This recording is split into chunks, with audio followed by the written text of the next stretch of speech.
स पिता स च मे माता स बंधु स च देवता संसार मोह नाशाय तस्मै श्री गुरवे नमः। तस्मै श्री गुरवे नमः। तस्मै श्री गुरवे नमः। बोलिए परम पूजनीय परम वंदनीय सर्व श्री आशुतोष भगवान की, सच्चे दरबार की, सतगुरु महाराज की।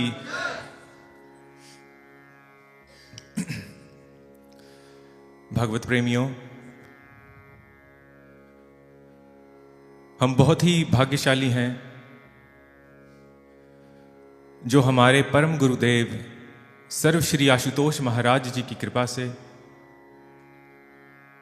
हमें एक और अवसर प्राप्त हुआ है गुरु दरबार में उपस्थित होने का और सत्संग विचारों को श्रवण करने का।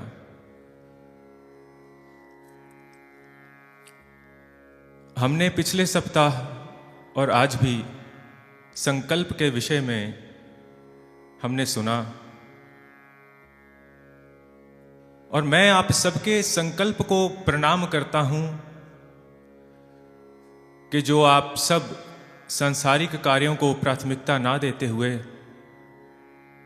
आज यहां गुरु दरबार में उपस्थित हैं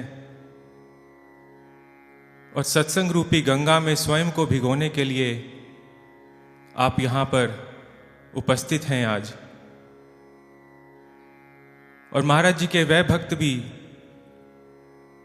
जो आश्रम से दूर रहते हैं, देश विदेश में जो वेबकास्ट के माध्यम से इस सत्संग को श्रवण कर रहे हैं, आपकी निष्ठा को भी प्रणाम है। भागवत प्रेमियों, अक्सर यहां मंच से सत्संग की महिमा कही जाती है, सत्संग की महिमा गाई जाती है और हम जितना भी इसको शब्दों में कहने का प्रयास करें वो पर्याप्त नहीं है। तुलसीदास जी रामचरितमानस में बहुत सुंदर कहते हैं। वह कहते हैं कि मज्जन फल पेखिए तत्काला, काक होई पिक बकऊ मराला, सुन अचरज करे जन कोई, सत्संगति महिमा नहीं कोई। वह कहते हैं ये जो मज्जन है, ये जो स्नान है, ये जो सफाई है, जो यहां सत्संग में उपस्थित होकर हमें मिलती है, सफाई किसकी होती है, स्नान कैसा होता है? हमारे कर्म संस्कारों का, हमारे बुरे विचारों का। भाई और बहनों, कहते हैं कि मज्जन फल पेखिए तत्काला, इसका जो फल प्राप्त होता है सत्संग में उपस्थित होने का, वह कहते हैं ये तत्काल है, ये इमीडिएट होता है। वह कहते हैं जैसे हम स्नान करते हैं तो शरीर से मैल उसी समय निकलती है, ऐसा नहीं होता हम स्नान आज करें और जो मैल है वो कल निकल रही है। वो कहते हैं इस सत्संग में उपस्थित होने का फल जो है वह तत्काल है।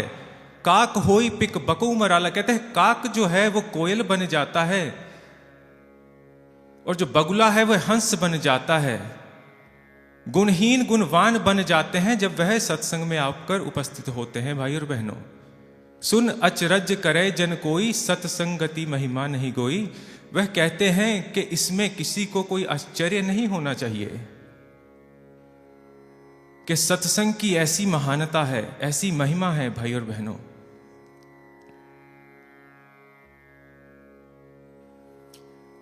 भगवान श्री कृष्ण ने उद्धव जी से श्रीमद् भागवतम अगर आप पढ़ें तो उसमें सत्संग के ऊपर जब उनको प्रवचन करते हैं तो वह कहते हैं कि उद्धव जी, मेरे जो भक्त हुए हैं ना, हनुमान जी, सुग्रीव, अंगद, विभीषण, कुब्जा, गोपियां इत्यादि, वह कहते हैं ये मेरे बहुत ही सरल भक्त थे।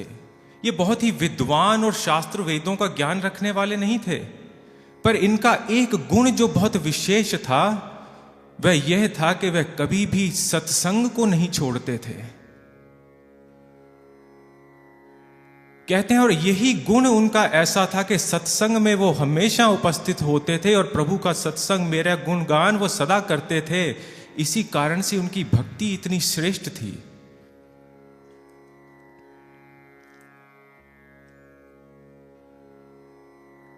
आगे तुलसीदास जी लिखते हैं कि बिन सत्संग न हरि कथा, तेहि बिन मोह न भाग, मोह गए बिन राम पद, होई न दृढ़ अनुराग।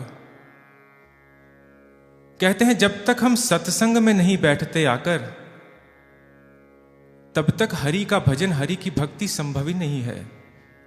जब हम एक पूर्ण गुरु के दरबार में आकर बैठते हैं, एक ब्रह्मनिष्ठ गुरु के दरबार में आकर बैठते हैं भाई और बहनों, तब जो वेद शास्त्रों का वास्तविक मर्म है, जो अर्थ है, उसकी वास्तविकता में हमें वह समझ तब आता है जब एक हम पूर्ण गुरु की शरण में, उनके दरबार में उपस्थित होते हैं। और सर्व श्री आशुतोष महाराज जी का दरबार भी ऐसा ही दरबार है।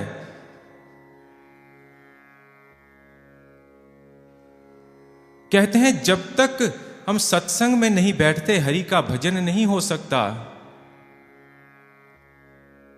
और कहते हैं जब तक हरि का भजन नहीं है, इस संसार से मोह का हमारा नाश नहीं हो सकता। तेह बिन मोह न भाग, और मोह गए बिन राम पद, होय न दृढ़ अनुराग। कहते हैं जब तक हमारे इस मोह का नाश नहीं होता, जब तक संसार से हम अनासक्त नहीं होते, प्रभु के चरणों में हमारा दृढ़ अनुराग, प्रभु से हमारा प्रेम जो है वह स्थापित नहीं हो सकता। प्रभु से वो प्रेम जो शाश्वत है, वह प्रेम जो संसार से किया भी नहीं जा सकता। भाई और बहनों,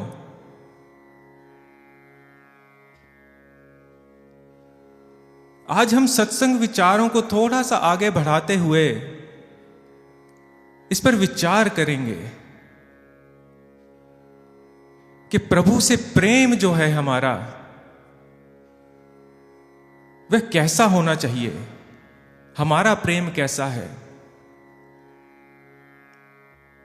यूं तो अक्सर हम कहते हैं कि सब बंधनों से मुक्त होना ही जीवन का लक्ष्य है, मोक्ष की प्राप्ति है।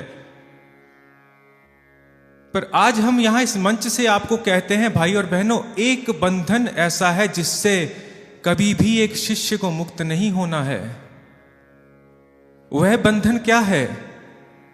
वह बंधन है एक शिष्य का अपने गुरु के चरणों से प्रेम का बंधन, अपने प्रभु से प्रेम का बंधन है भाई और बहनों, जिससे हमें कभी भी मुक्त नहीं होना है। अंतिम श्वास तक हमें इस बंधन में बंधे रहना है।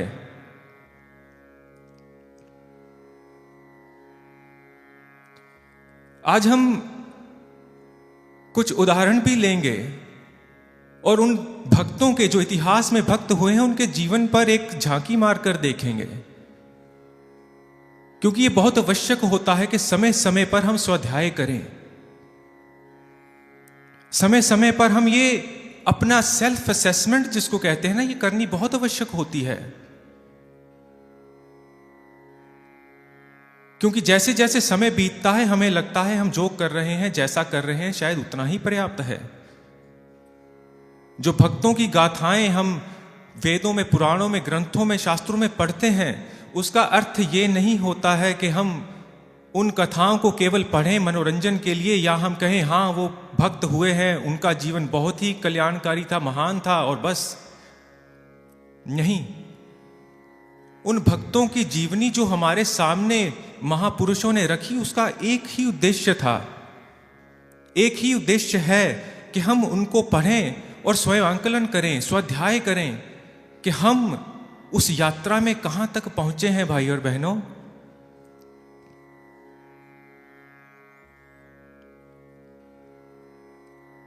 महाराज जी के श्री वचनों में अक्सर महाराज जी रामचरितमानस से ये चौपाई कहते हैं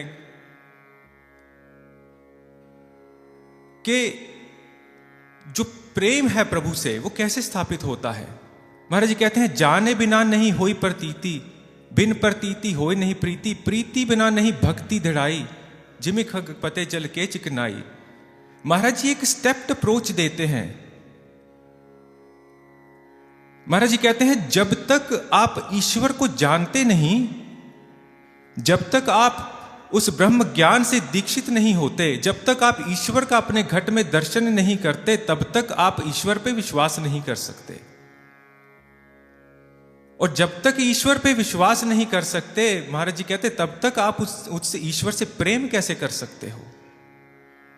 और जहां पे प्रेम नहीं वहां भक्ति कैसे?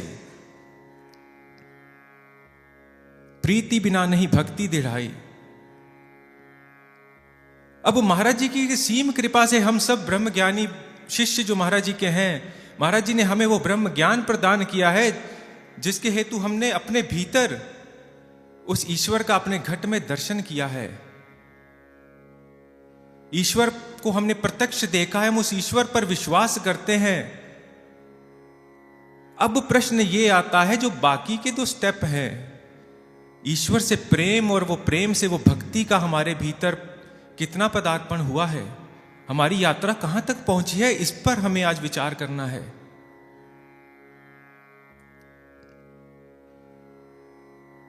आज हम भक्तों के जीवन से कुछ समझने का प्रयास करेंगे, उनका जीवन कैसा रहा होगा, इस बात पर आज हम विचार करेंगे।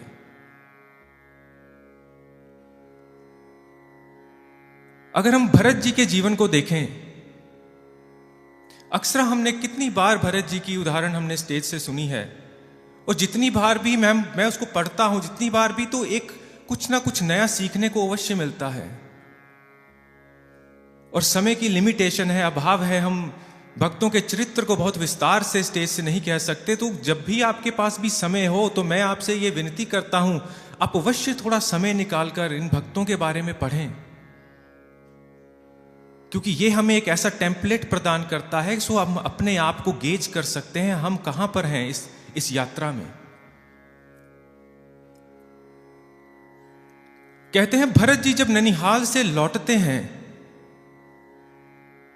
तो माता के कैकेयी के पास पहुंचते ही उन्हें इस बात का जब पता चलता है कि पिता का स्वर्गवास हो गया है, तो कहते हैं भरत जी जो है उस समय दुख में डूब जाते हैं।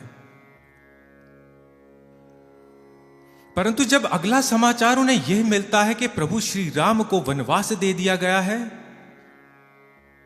उस समय कहते हैं उस भक्त का जो जीवन है, उस समय उसकी जो अवस्था है, उसको शब्दों में कहना जो है हम मेरे जैसे शिष्य के लिए संभव ही नहीं है।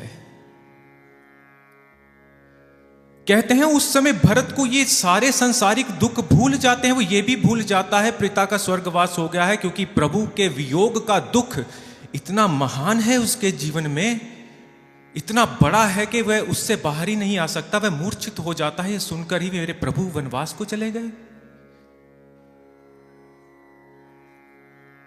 कहते हैं किसी तरह से वह अपने आप को संभालते हुए उठता है, अपने आप को कोस रहा है आज अपने जीवन को कि हे विधाता, ये मुझे क्यों जन्म दिया, आज मेरे कारण प्रभु वनवास चले गए। उसी समय अयोध्या का त्याग करता है और कहता है मैं अपने प्रभु को वापस लेकर आऊंगा, मैं अपने प्रभु के बिना रह नहीं सकता। और कहते हैं उसी समय अपनी सेना सहित, गुरु सहित, मंत्रियों सहित, माताओं सहित वन की ओर निकल जाता है। अब कहते हैं जैसे जैसे वन की ओर बढ़ रहा है, वन का जब वो वातावरण देख रहा है तो उसका हृदय और कंपित हो रहा है। वह ये सोच सोच के ही आज दुखी हो रहा है कि मेरे प्रभु इस वन में कैसे विचर रहे होंगे, माता सीता अपने कोमल चरणों से इस वन में कैसे वो विचर रही हैं। अश्रु उसके रुक नहीं रहे हैं, ऐसा प्रगाढ़ प्रेम है अपने प्रभु से उसे। कहते हैं जैसे जैसे वन में आगे बढ़ता है तो निषाद राज को जब यह पता चलता है कि भरत आ रहे हैं, अब क्योंकि उस समय ऐसा भाव सबके भीतर आ गया था कि जिसकी माता ने प्रभु को वनवास दिया है तो हो सकता है उसकी स्वीकृति भी हो इसी में, तो निषाद राज के मन में ये डाउट क्रिएट हो रहा है कि भरत जो है सेना सहित आ रहा है, हो ना हो ये प्रभु श्री राम का कोई अहित करना चाहता है। अब उनको वनवास भेजने के बाद अब ये अपनी सेना लेकर आ रहा है। तो वह निर्णय लेता है कि मैं जाकर आज भरत से इसको मैं आगे नहीं बढ़ने दूंगा यहां से। और कहते हैं जब भरत के पास पहुंचता है, भरत को यह पता चलता है कि ये निषाद राज जो है प्रभु के मित्र हैं। बस ये बात सुननी है, भरत जी रथ से दौड़े चले जाते हैं। अश्रु रुक नहीं रहे और निषाद राज उनकी हालत देख रहा है। जाते निषाद राज को गले से लगा लेते हैं। और निषाद राज जिसके मन में भांति भांति के विचार उठ रहे हैं, आज निषाद राज की आंखों में से भी आंसू आ रहे हैं। ऐसी महान भक्ति, ऐसा वैराग्य। उसी समय भरत जी के चरणों में गिर जाता है, क्षमा करें मुझे, मेरे मन में तो कुटिल विचार आ गए थे।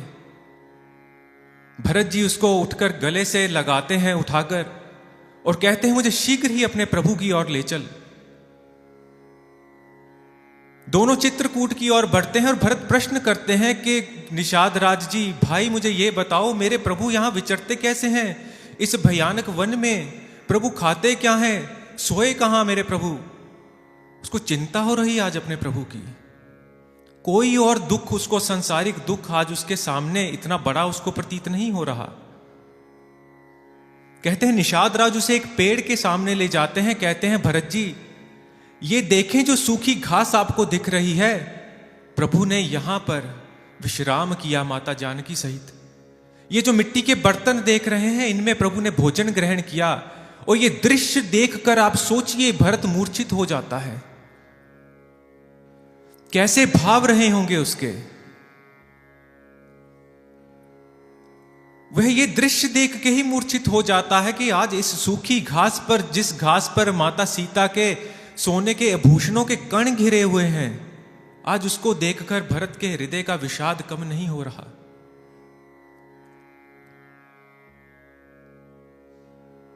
कहते हैं किसी तरह सांत्वना देकर निषाद राज उसे और चित्रकूट की ओर लेकर जाते हैं। अब आगे क्या होता है? लक्ष्मण जी जब वह देखते हैं दूर से एक सेना चलती हुई आ रही है, तो उन्होंने जब पताका देखी तो वो कहते हैं ये तो अयोध्या की सेना है। और क्योंकि वह क्रोधित स्वभाव से थे, तो उन्होंने देखते ही कहा कि प्रभु श्री राम को के हो ना हो ये कुटिल भरत आ रहा है। ये जानकर के प्रभु वन में अकेले हैं, आपका अहित करने आ रहा है। मुझे भगवान शिव की सौगंध है प्रभु, आज मैं इस कुटिल भाई का यही नाश कर दूंगा। और जैसे ही लक्ष्मण के मुख से ऐसे वचन प्रभु सुनते हैं, उसी समय लक्ष्मण को फटकारते हैं। कहते हैं लक्ष्मण, तू भरत के हृदय को नहीं जानता। सूर्य उदय होना भूल सकता है, पर भरत के हृदय में राज्य का लोभ नहीं हो सकता। नदियां उल्टे प्रवाह में बह सकती हैं, पर भरत के हृदय में राज्य का लोभ नहीं हो सकता। पृथ्वी अपनी सहनशीलता त्याग सकती है, पर मेरे भरत के हृदय में एक रत्ती भर भी राज्य का लोभ नहीं हो सकता। ऐसा प्रेम है प्रभु का भी अपने भक्त के प्रति, क्योंकि उसके भाव को जानते हैं। कहते हैं जब भरत वहां पहुंचते हैं तो प्रभु के श्री चरणों में दंडवत लेट जाते हैं। प्रभु उन्हें उठाकर अपने हृदय से लगा लेते हैं। भरत की ऐसी दशा देखकर प्रभु का भी आज रुदन निकल आता है कि मेरे भक्त की आज ये दशा है। ऐसा है भक्त और भगवान का प्रेम। और कहते हैं ये देखकर देवता भी घबरा जाते हैं। क्यों? क्योंकि आज उन्हें लग रहा है कि इतना प्रेम प्रभु के प्रति इस प्रभु के भक्त का है। यदि प्रभु अयोध्या लौट गए तो क्या होगा? आज यदि प्रभु अयोध्या वापस चले गए तो राक्षसों का संहार कैसे होगा? परंतु प्रभु तो प्रेम के वश है ना। भरत जैसे ही कहता है कि प्रभु मैं अयोध्या के राज को नहीं ले सकता प्रभु, वह आपका है, आप अयोध्या चलें।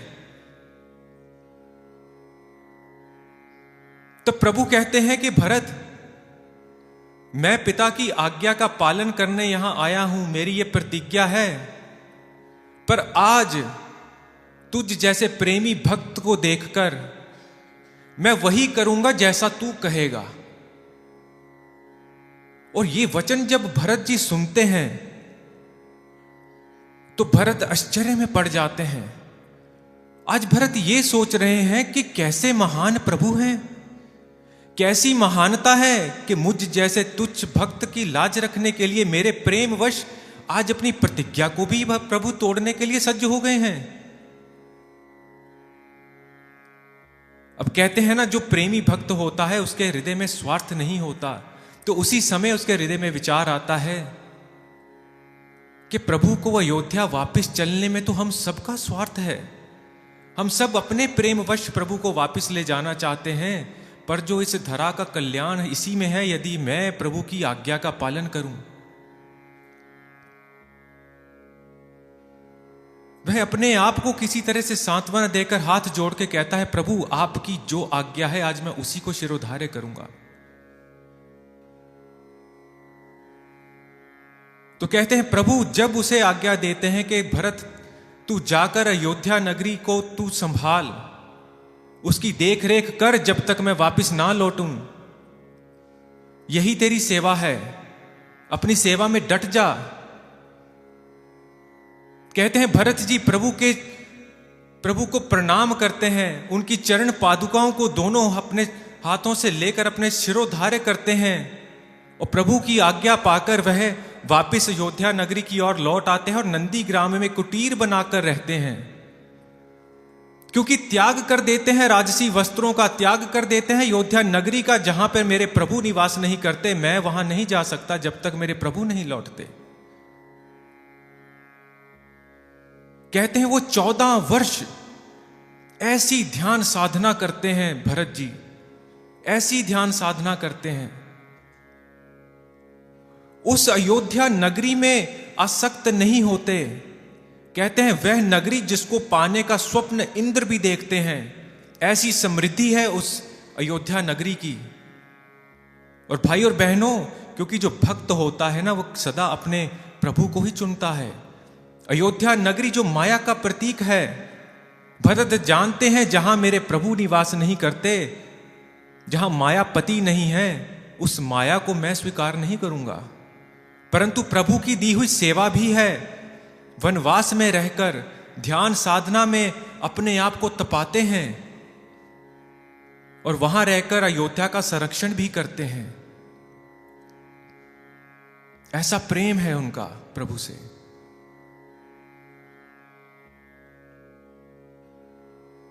दूसरी उदाहरण हम लें, यह भी हम अक्सर सुनते हैं सुदामा जी की।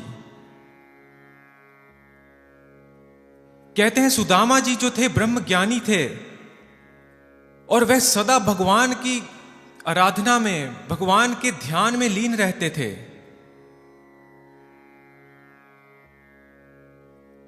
ऐसी दरिद्रता उनके घर में थी जो हमारे लिए कहना भी यहां से एक संभव नहीं है। पर एक विशेष गुण था,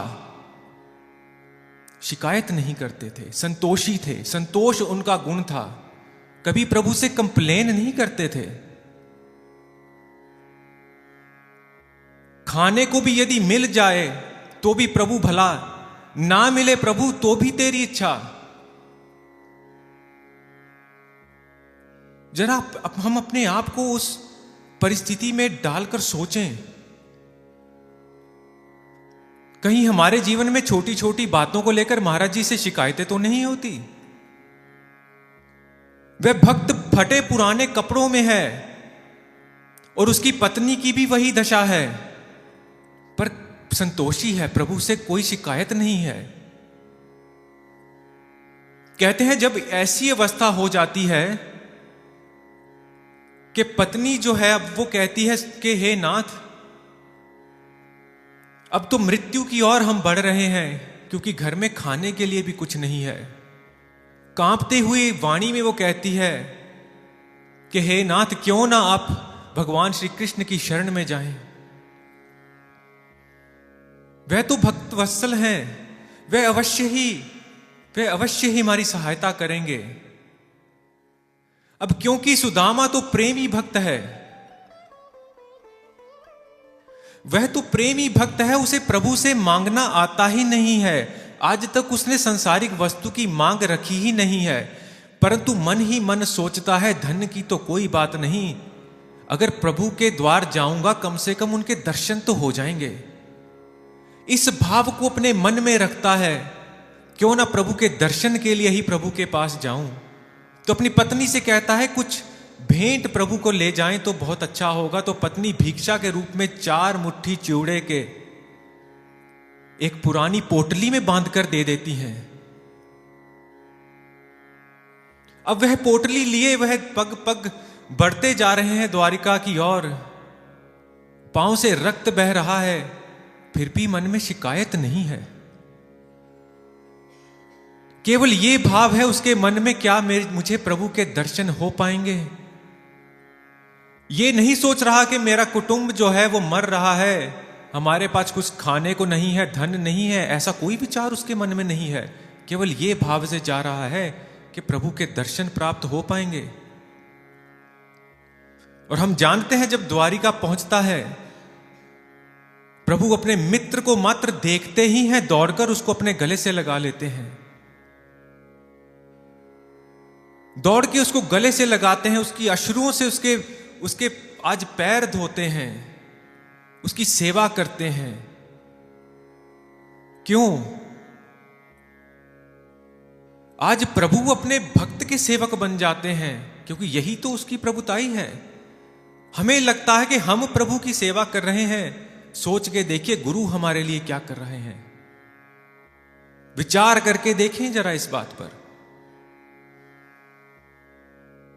क्या हम छोटी छोटी बातों को लेकर महाराज जी से अक्सर शिकायत करते हैं?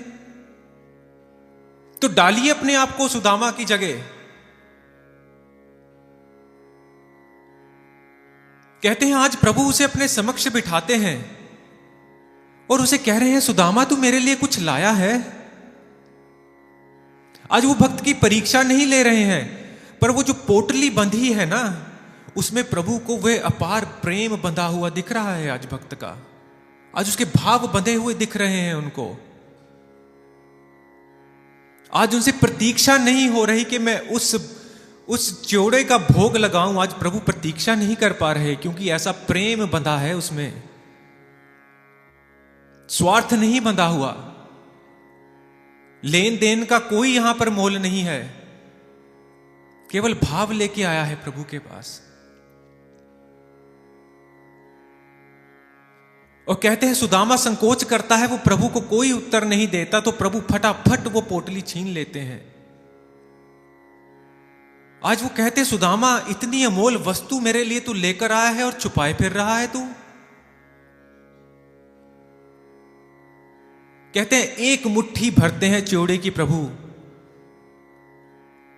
आज अश्रु बह रहे हैं, क्योंकि मित्र को संकोच है। तो आज उसे यह भी समझा रहे हैं, कह रहे हैं कि सुदामा भाव से मुझे जो एक पत्ता भी अर्पण करता है ना, मैं उसका भी उसी क्षण भोग लगाता हूं।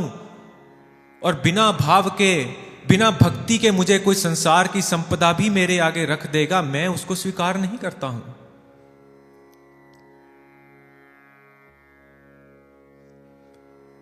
कहते हैं एक बार नूरमहल में एक माता जी, जो महाराज जी के लिए, ये जब पंजाब में हालात ठीक नहीं थे उस समय अक्सर दूध लेकर आया करती थी नूरमहल में। तो उस दिन माता जी जब दूध लेकर आई हैं, महाराज जी के समक्ष बैठने का अवसर प्राप्त हुआ। महाराज जी को जब उन्होंने वो दूध जो है महाराज जी के सामने समक्ष उनको अर्पित किया, तो महाराज जी कहते ये क्या है? तो माता जी ने कहा कि महाराज जी ये तो दूध की सेवा है, मैं रोज आपके लिए दूध लाती हूं, आज भी लाई हूं। महाराज जी कहते हैं हम तो दूध पीते ही नहीं। तो माता जी असमंजस में पड़ जाती हैं, कहती महाराज जी मैं तो रोज ये दूध लेकर आती हूं। महाराज जी कहते पर हम तो पीते नहीं। और पास में एक भैया बैठे, कहते इनसे पूछ लो। अब वो भैया भी हैं, वो महाराज जी की लीला में समझ गए, तो उन्होंने कहा माता जी मैंने तो महाराज जी को आज तक दूध पीते देखा ही नहीं। अब माता जी वो बैठी हैं वहां पर, एकदम हैरान हैं और सोचते सोचते अचानक से रोने लग गई। तो महाराज जी ने क्या हुआ? कहती महाराज जी क्षमा कर दीजिए। तो महाराज जी ने कहा क्या हुआ? कहती है महाराज जी आज जब मैं सुबह दूध लेकर आ रही थी क्योंकि बाहर हालात इतने खराब हैं, तो मेरे मन में ये विचार आ गया कि तूने कहां अपने आप को फंसा लिया इस सेवा में। आज ही मेरे मन में विचार है, और महाराज जी ठाका लगा के हंस दिए और कहते हैं एक भाव भी मन में ऐसा उत्पन्न हुआ, और महाराज जी ने उसी समय माता को जो है करेक्ट कर दिया। और दूसरी ओर एक भैया कहते हैं कि ऐसे ही महाराज जी अपने आसन पर विराजमान थे, कंबल लेकर महाराज जी बैठे थे, सर्दियों का समय था, तो एक वृद्ध माता जी आती हैं।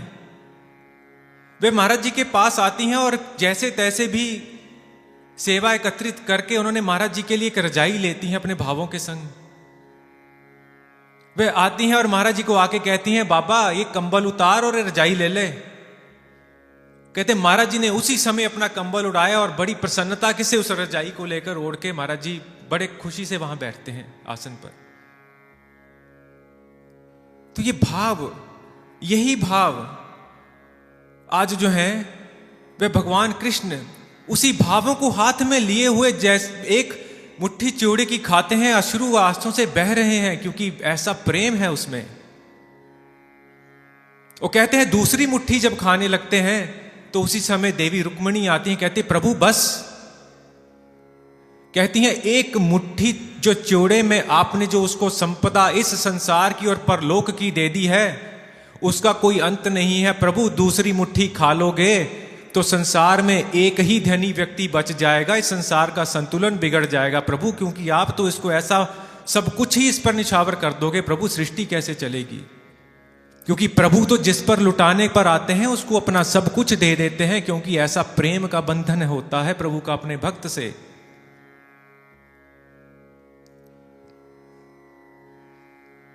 और कहते हैं कि ऐसे ही जब फिर सुदामा जी प्रभु से ऐसा प्रेम उनका प्रभु के अपने प्रति, वो प्रेम देख के प्रभु का हैरान हो रहे हैं कि ऐसा मैं इतना मैं धनवान हो गया हूं। कहते हैं वैसे ही घर को वापस लौटते हैं और मन में फिर भी ये विचार नहीं करते कि मैं घर की ओर निर्धन ही जा रहा हूं, सिर्फ इस बात का स्मरण करके हर्षित हो रहे हैं कि प्रभु का मेरे प्रति कैसा प्रेम है। और हम सब जानते हैं जब सुदामा जी पहुंचते हैं तो वहां पर वो टूटी हुई झोंपड़ी नहीं है, पूरे का पूरा नगर ही बदल चुका है। वे अपनी पत्नी को देखते हैं जो एक रानियों की तरह वह सुसज्जित है, सब कुछ जीवन परिवर्तित हो जाता है। उसी समय हाथ जोड़ते हैं, कहते हैं प्रभु मैं जानता हूं ये आप ही ने किया है। उस समय भी प्रभु से क्या मांग रहे हैं कि प्रभु मैं इस धन में आसक्त ना हो जाऊं, मेरी भक्ति आपके श्री चरणों में वैसी ही बनी रहे प्रभु, इसलिए मुझ पर ऐसी कृपा करना। वो कहते हैं सुदामा जी ने उस धन को पूरे धर्म के लिए उपयोग किया, प्रभु के ध्यान साधना में ऐसे लीन रहे फिर भी, और अंत में उन्होंने वही परम गति को प्राप्त किया। भाई और बहनों, ये होता है प्रेम भक्त और भगवान का। हमारा प्रेम भी जो हमारे महाराज जी से है, ये दो तरफा है या एक तरफा है, ये प्रश्न हमें खुद से पूछना है। अब महाराज जी का हमारे प्रति प्रेम कैसा है, इस पर मैं आपसे एक अनुभव आपसे कहना चाहता हूं कि महाराज जी का जो शिष्य विदेश में रहता है, कभी महाराज जी के दर्शन का लाभ प्राप्त नहीं हुआ, पर महाराज जी से अंदर से भीतर से सदा जुड़ा रहता है। ब्रह्म ज्ञान की प्राप्ति हुई, ध्यान साधना, और फिर जीवन में कुछ ऐसी परिस्थितियां आई कि जीवन एक जो था कि कर्म संस्कार कुछ ऐसे आए कि कुछ समय के लिए ऐसी संगति में भी पड़ गया वो। और कहते हैं फिर भी गुरु ने अपना हाथ देके उसे उस परिस्थिति से बाहर निकाला, पग पग पे उसको गाइड किया। और कहते हैं एक दफा जब उसने नूर महल जाने के, महाराज जी की समाधि के जाने की बात है, जब नूर महल जाने का निर्णय लिया तो महाराज जी एक दिव्य स्वप्न में आते हैं उसके। महाराज जी दिव्य स्वप्न में आते हैं और जैसे ही वो देखता है उसको एक हॉलवे से महाराज जी चलते हुए जा रहे हैं, वो महाराज जी के पीछे हाथ जोड़े जोड़े जा रहा है, अश्रु बह रहे हैं। और महाराज जी से जो जीवन में भूल हुई है, महाराज जी को कहता है कि महाराज जी मैंने जीवन में बहुत भूल की है प्रभु। महाराज जी उसकी ओर बड़े प्रेम से देखते हैं और कहते हैं कोई बात नहीं बेटा, मनुष्य जीवन में भूल हो जाती है, तू आगे बढ़।